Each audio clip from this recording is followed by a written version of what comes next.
people above the Sahara came from intermarriage. So the image of Arabs then as lighter skinned, while they're classified in the American system as Caucasoids, still persist to today. This is one historical explanation for why that is. So it was black Africans who founded Islamic culture before Muhammad.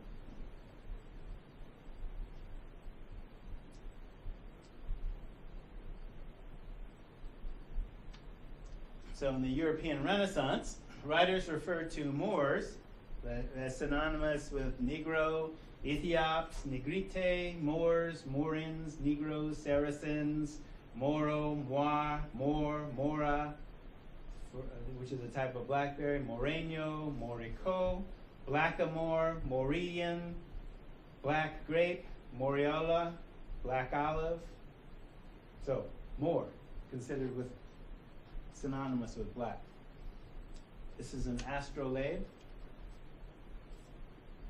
early instrument to observe the position and determine the altitude of the sun or another celestial body.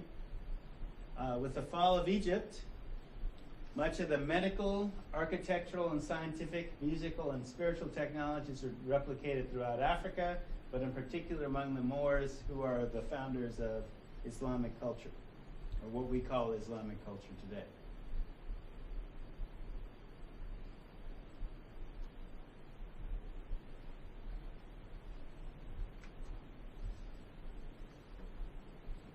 If you note the date, the time period between 711 and 1492 Spain was under Moorish control. These are Moorish noblemen playing chess. Well, they didn't call it chess. Chess is what we call it today. This is the chess book of Alfonso X the Wise, dated 1283 in Castile. So if I, for example, showed you, I actually did a whole construct on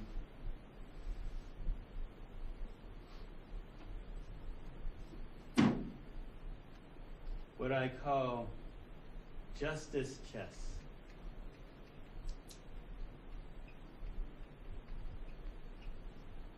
Okay, so game chess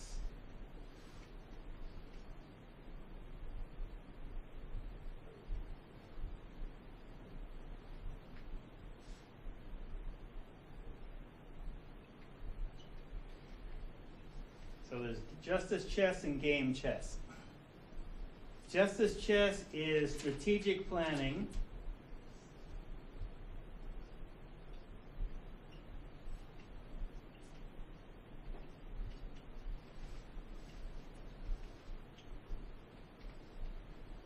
for justice. Game chess is war. Okay? The symbology is war between nations in game chess.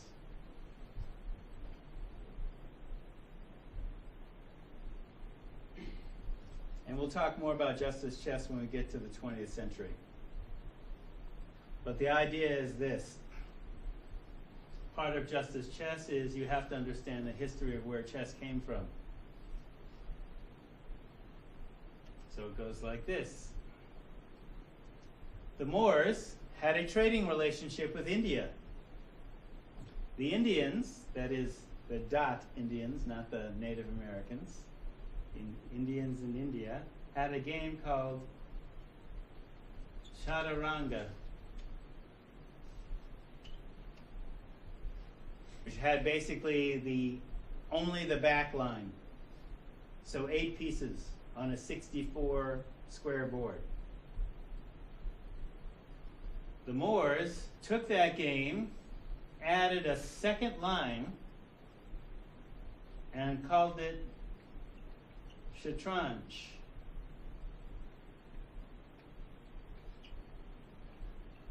Or pronounced Shatranj.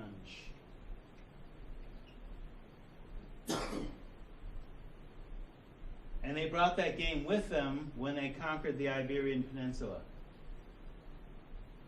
Now in Chaturanga, you had elephant cavalry, you had horse cavalry, you had foot soldiers, you had a minister, you had a king and a queen. In Shatranj, you had a minister, you had elephants, because remember, Hannibal with elephants, and you had a vizier and a king. In chess, okay, which was copied from the Moors and then renamed with the European reconquest of Spain, the vizier became a bishop,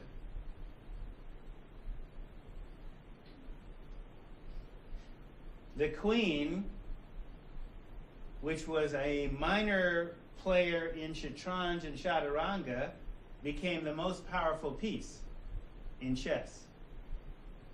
And the image became that of the Catholic Church. And the pieces became white and black as well. Yeah? Is that why white goes first? Yeah. Because the way, if you look at the setup, it doesn't really matter who moves first if you're equal, right? So why does white go first? Just as easily just say, okay, pick one. Okay, you go first, and could just as easily be equal, right? So, and that's part of the imagery of justice chess.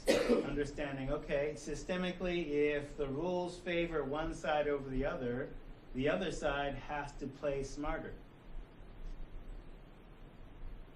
And so strategically, we'll get into that with justice chess. So the idea is that there used to be in Chaturanga, as well as probably Shatranj, a piece called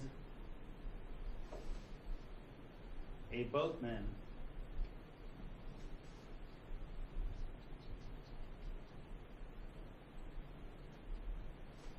Which is now the bishop. Now, if you know anything, you guys know anything about sailing? Okay, so with sailing, obviously the boat is pushed by the wind, right? Okay, so can you sail directly into the wind? No. You have to, what's in sailing parlance called tack. You have to go diagonally. That's why the bishop moves diagonally, because it was once a boatman. Right? So all that history got erased with chess. And the rules got renamed, et cetera, et cetera. So I'm not just talking about cultural transfer here, because that is definitely happening, but there's other elements going on as well.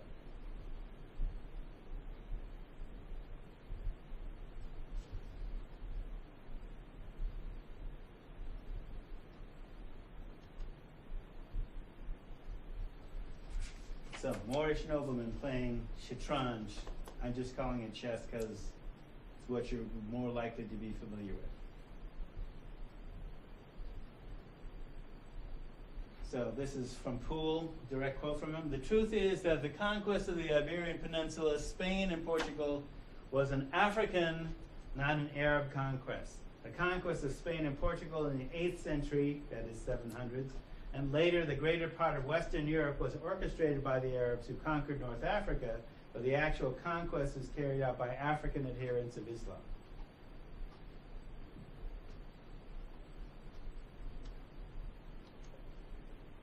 So the Rock of Gibraltar is named for the Moor Tariq ibn Ziyad.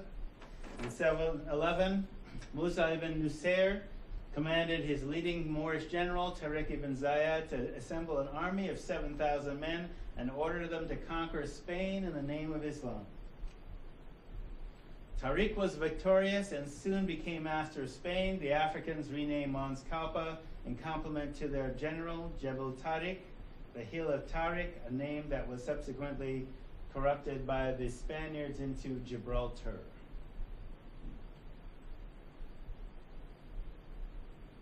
Moorish civilization enlightened Europe and brought it out of the Dark Ages to usher in the Renaissance period. It's according to Moore, or rather Poole, rather.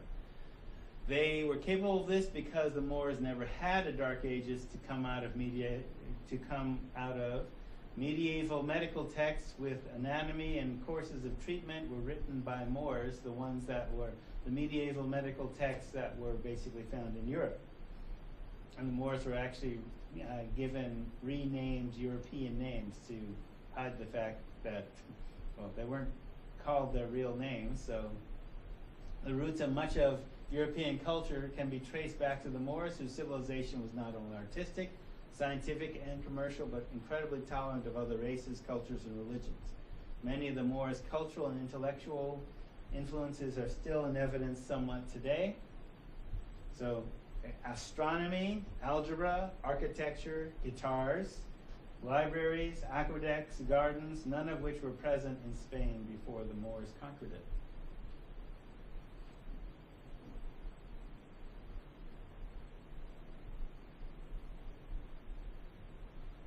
I think we talked about the Big Dipper already, right?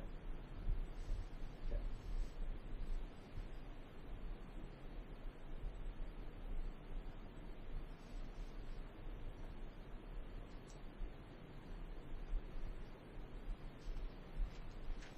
Quote from the Quran, by the wise Quran, surely you are among those sent on a straight path, a revelation of the mighty, the compassionate, that you might warn a people whose fathers were never warned, so they are heedless.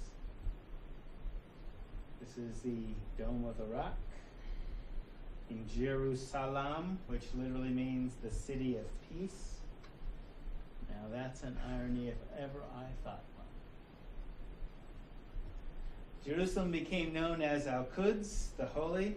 Many of the Prophet's companions traveled to worship at the blessed spot, to which Muhammad, peace and blessings be upon him, was brought by night, and from which he ascended to the heavens to his Lord. According to the authenticated tradition of the Prophet, travel for the sake of worship is undertaken to only 3 mosques: the sacred mosque in Mecca, the Prophet's mosque in Al-Medina, and the furthest mosque in Jerusalem.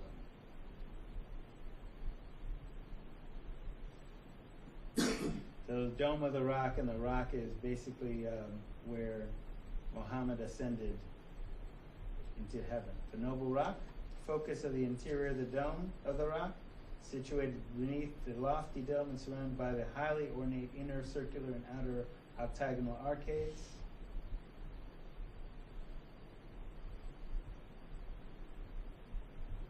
And Al-Aqsa, the infinite.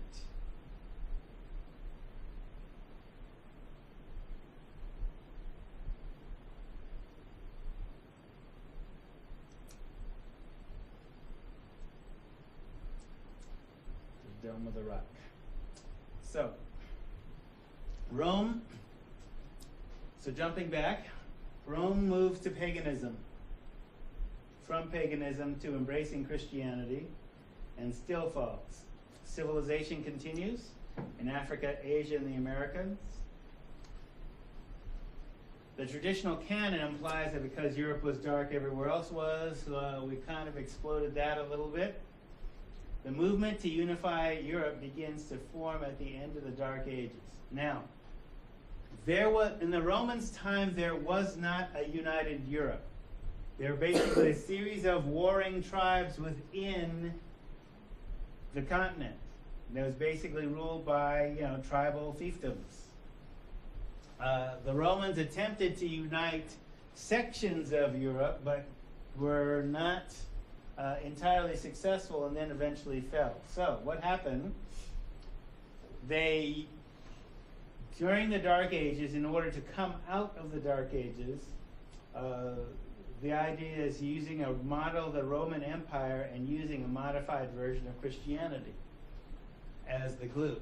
Because essentially how the empire worked was, we conquered you militarily, and you had to pay us in gold and speak Latin with us, but that's not enough to hold and if you rebel, we crucify you. But that's not necessarily enough to hold the country together, and they had lots of rebellions. So they decided, okay, it wasn't actually the same but the idea is using a model of the Roman Empire and using a modified version of Christianity as the glue, we're going to put together a united Europe and then move from there to civilizing, as it were, the world.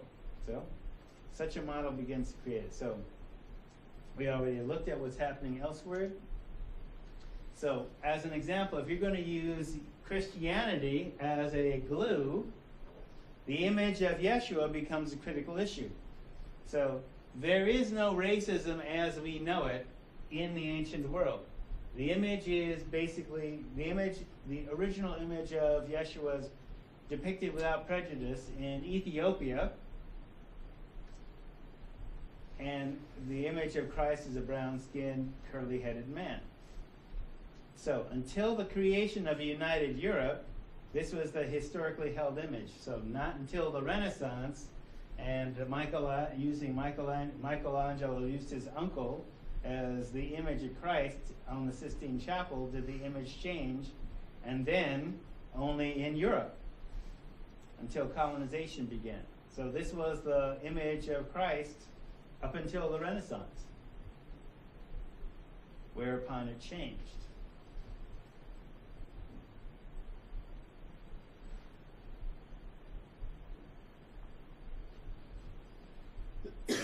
So the image of Christ begins to change in Africa after European colonization of Africa.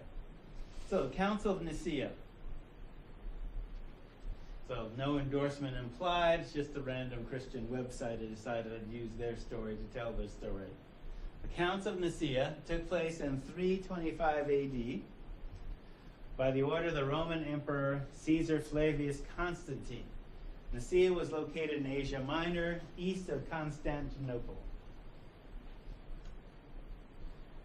Now Constantinople's present-day Istanbul in Turkey. The Council of Nicea, Emperor Constantine presided over a group of church bishops and leaders for the purpose of defining the true God for all of Christianity and eliminating all the confusion, controversy, and contention within Christ's church. Now, if you think about what this statement is saying, even in Yeshua's time, there was 200 at least different sects within Judaism. And this was definitely reflected within the Christian church at the time. Okay, there was the Aramaics living among the Persians, Aramaic speakers living among the Persians, and various other sects speaking Greek and using different texts and having different beliefs. So the Council of Nicea affirmed the deity of Jesus Christ and referred to him as Jesus Christ rather than by the name his mama gave him, and established an official definition of the Trinity, the deity of the Father, Son, and Holy Spirit under one Godhead in three co-equal and co-eternal persons. So notice there's no sacred feminine. They decide to take that out. Okay, this is Europe, not Africa. In Africa, there is always a sacred feminine. Always. And that's the original Trinity. So they changed that. Make that decision to change that. Constantine, a converted Christian, and using that term loosely, called the council to resolve escalating quarrels and controversy concerning theological issues. The failing Roman Empire, now under his rule, could not withstand the division caused by years of arguing over doctrinal differences. So he saw it not only as a threat to Christianity, but a threat to society as well within his society. Therefore, at the Council of Nicea, Constantine demanded that the Christians settle their internal disagreements and become Christ-like agents who could bring new life into a troubled, beaten-down empire.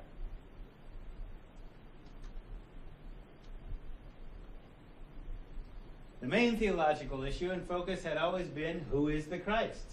Is he more divine than human or more human than divine? Was Christ created, made, or begotten? And there's a difference, right? So within Judaism, well, we don't believe in virgin birth. Mary was knocked up at 13. You won't say who the daddy is, so he's not our Messiah, because we need a straight lineage back to David to accept the Messiah. And you won't name who the daddy is. So yes, you have a connection because you're Elizabeth's sister. But no, we don't believe in virgin birth. Somebody, a human being, knocked you up, and you ain't saying. So, that's the idea. Was he created, made, or begotten? If he's created, then God made him. If he's begotten, well, who begot him? Mary don't say. So, being the Son of God, he is co-equal and co-eternal with Father God, or is he less and lower status than the Father? Is the Father the one and only true God, or are the Father, the Son, and the Holy Spirit the one true God? True God of true God. One being, three persons, a tri-unity called Trinity. Jesus said, for example, who do you say that I am? So, once the Nicea Council was underway, Constantine demanded that 300 bishops make a decision by majority vote defining who Jesus Christ is.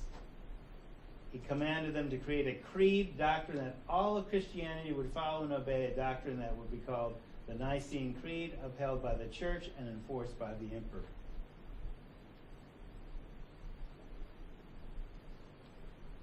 So, normal Christianity.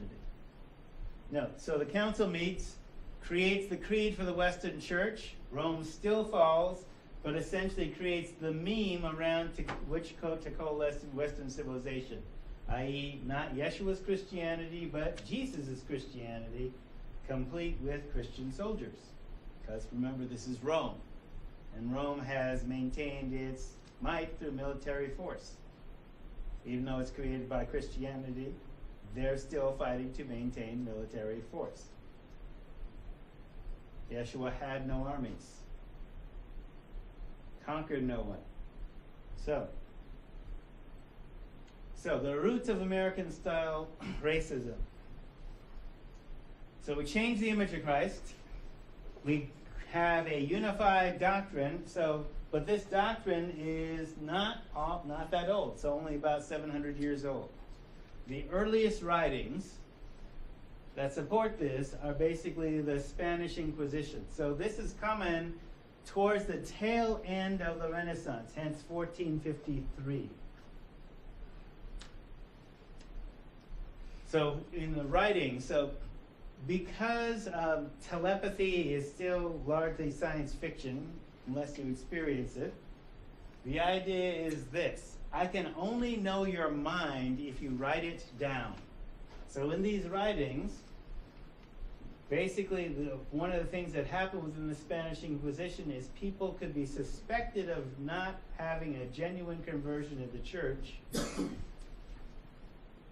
And they talked about you having Moorish and Jewish blood. So this idea that in the Spanish Inquisition, you're suspect if you have Moorish and Jewish blood, and also Black Catholic. So note this. The idea is this: what's Moorish blood mean? What's Jewish blood mean? Blood's red, and they don't have genetics. So they're not testing, so it's what you look like.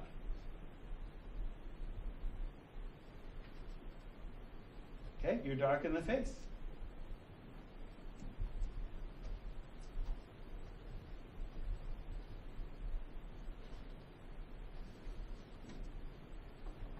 In Spanish, they don't refer to it as Inquisiciones.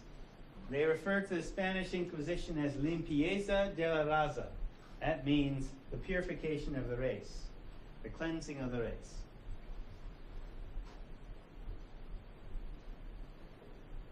So they're very clear about what they're doing.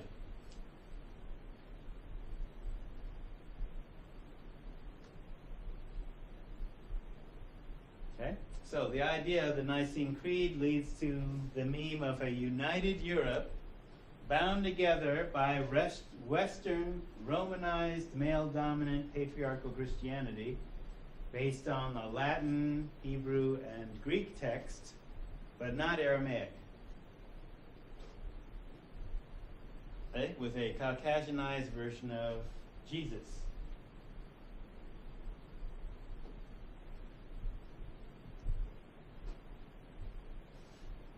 Okay? So whatever egalitarian or sacred feminine influences from the original African text were excised from the text. And also at the Council of Nicea, the African and Asian, that is primarily Chinese versions of the church, basically differed from the Nicene Creed in saying, look, he was a man, he was a master teacher. No more or less the Son of God than you or I. In fact, that's what he's saying. Greater things than these shall ye do. So he's saying we're equal to him. He's a master teacher. So we don't need him to be the Son of God because we're the sons and daughters of God too. That's what he was saying. That was from the African and the Asian church. No, we ain't playing that. Okay, so whatever egalitarian or sacred feminine influences from the original African text existed at that time were gone. So then biblical figures started being depicted as European, and African roots and references were excised or re-edited. So, in the dictionary definition of the Dark Ages, excludes the Crusades.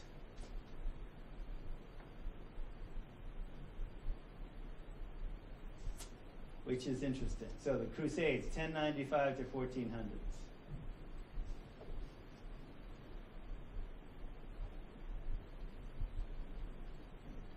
Now, a comment about that is, okay, why are you trying to convert people by military force? Or retake the Holy Land? I want my country back. Wait, is this your country? Excuse me?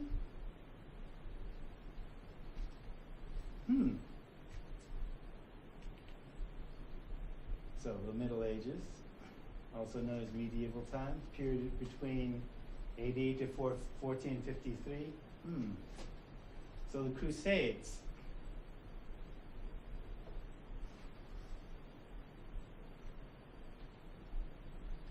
So the Crusades, from Wikipedia, a series of military campaigns of a religious character waged by much of the Christian Europe against external and internal opponents. The Crusades were fought mainly against Muslims, though campaigns were also directed against pagan Slavs, Jews, Russian and Greek Orthodox Christians, Mongols, Cathars, Hussites,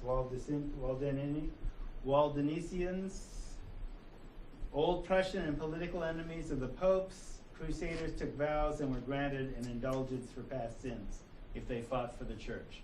Now, at this time, the church, Catholic itself, means universal. Catholic equals universal. The idea is we're the church. We're the one true church of Christianity. This is what leads eventually to, the Protestant movement, but we haven't gotten there yet. Okay, so this is all the essentially Catholic Church.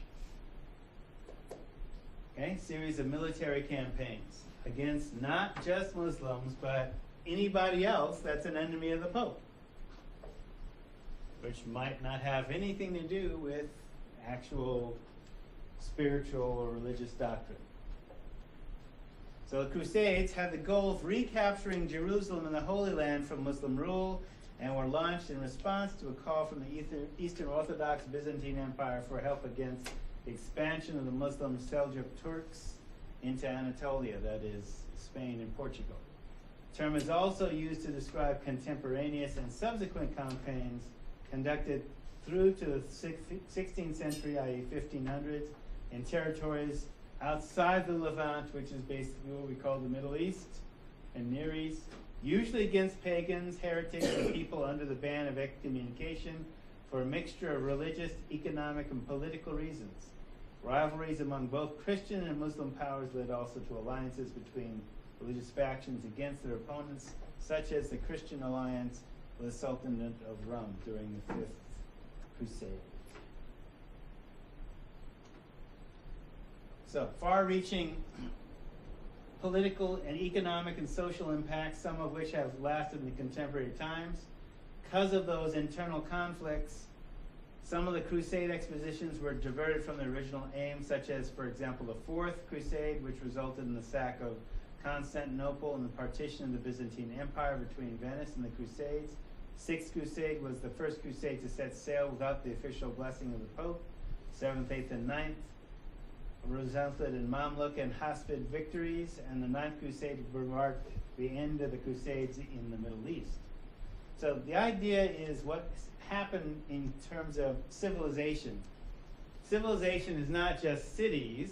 Civilization is now being defined as also the capability of making